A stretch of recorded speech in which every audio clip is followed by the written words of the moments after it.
अस्सलाम वालेकुम तारीख के शौकीन दोस्तों, क्या आपने कभी ये सोचा है कि जमीन की कशिश शकल को शिकस्त देकर आसमानों में उड़ने वाला पहला इंसान कौन था?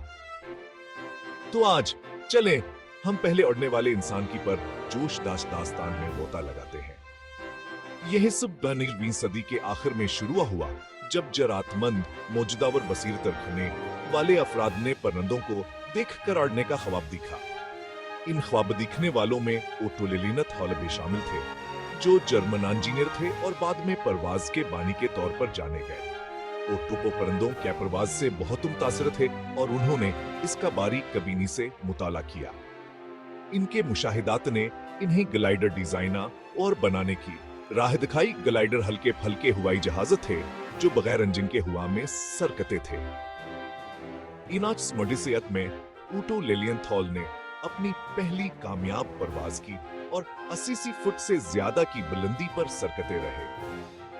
अगरचे इनकी परवाजें मुख्तसर थी, लेकिन इसने इंसानी परवाज में एक अहम कदम की निशानदही की। तसव्वुर करें, पहली बार कोई इंसान हुआ में तैर रहा है, फितरत के कवानीन को लिलकार रहा है। उनकी हिम्मत और जिद्दत ने राइट बरादरान जैसे मुस्तकबल के हवाबाजों के लिए राह हमवार की।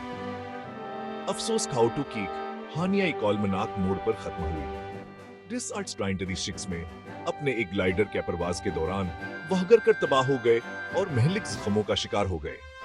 ताहम इनका वर सह आज भी कायम है। उन्होंने हमें वह बुनियाद दी जिस पर जदीद हवा बाजी की तामीर हुई, यह साबित करते हुए कि काफी मुतावर जरात के साथ आसमान कोई हिद नहीं बल्कि आगाज है। तो अगली बार जब आप ऊपर उड़ते हुए जहाज को देखें तो ओटो लेलियनथॉल पहले उड़ने वाले इंसान को याद रखें जिसने नामुमकिन को मुमकिन बना दिया। हमारे साथ रहने का शुक्रिया और मजीद दिलचस्प तारीखी कहानियों के लिए लाइक, शेयर और सब्सक्राइब करना ना भूलें।